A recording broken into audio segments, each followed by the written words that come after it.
ये जो दानिशमंदी का मुजाहरा किया है खालिद मकबूल सिद्दीकी साहब ने, आमिर खान साहब ने और पार्टी के लोगों ने भी किया, काफिले के रहनुमा ने भी किया है, इस सारे सिनेरियो में आज क्या एमक्यूएम इसी तरह खड़ी हुई है डिस्टेंस पे या करीब खड़ी हुई है पीटीआई के?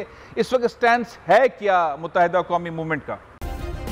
सब्सक्राइब करें और बेल दबाएं ताकि कोई खबर रह न जाए। ये जो दानिशमंदी का मुजाहरा किया है खालिद मकबूल सिद्दीकी साहब ने, आमिर खान साहब ने और पार्टी के लोगों ने भी किया, काफिले के रहनुमा ने भी किया है, इस सारे सिनेरियो में आज क्या एमक्यूएम इसी तरह खड़ी हुई है डिस्टेंस पे या करीब खड़ी हुई है पीटीआई के? इस वक्त स्टैंड है क्या मुत्तहिदा कौमी मूवमेंट का? देखिए, पहली बात तो ये है कि ये उन्होंने एक तजवीज़ दी है और ये एक ऐसी कॉमन तजवीज़ है जो इससे पहले प्रैक्टिस होती रही है।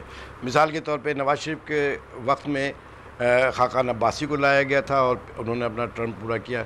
इसी तरह पीस पार्टी में गिलानी साहब की जगह राजा साहब को लाया गया। तो उस तरीके से ये एक प्रैक्टिस हमारे सामने है। तो इस सिनारियो पे उन्होंने जो बात की है, असल तो बात है जो मैं करना चाह रहा हूँ, अभी अनवर मंसूर साहब तो बहुत बड़े पाकिस्तान की एक बहुत बड़ा नाम है कानूनी माहिरीन में, जो वो गुफ्तगू कर रहे थे। अगर आप इजाज़त दें तो एक दो जुमले में इस हवाले से भी कहिए प्लीज़ कहिए कि देखिए, जो कानून है वो कॉमन सेंस के ऊपर प्रिवेल करता है, कॉमन सेंस के ऊपर।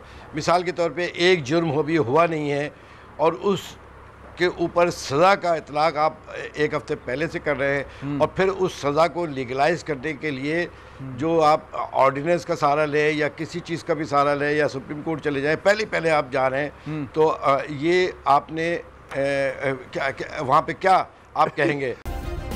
सब्सक्राइब करें और बेल दबाएं ताकि कोई खबर रह न जाए।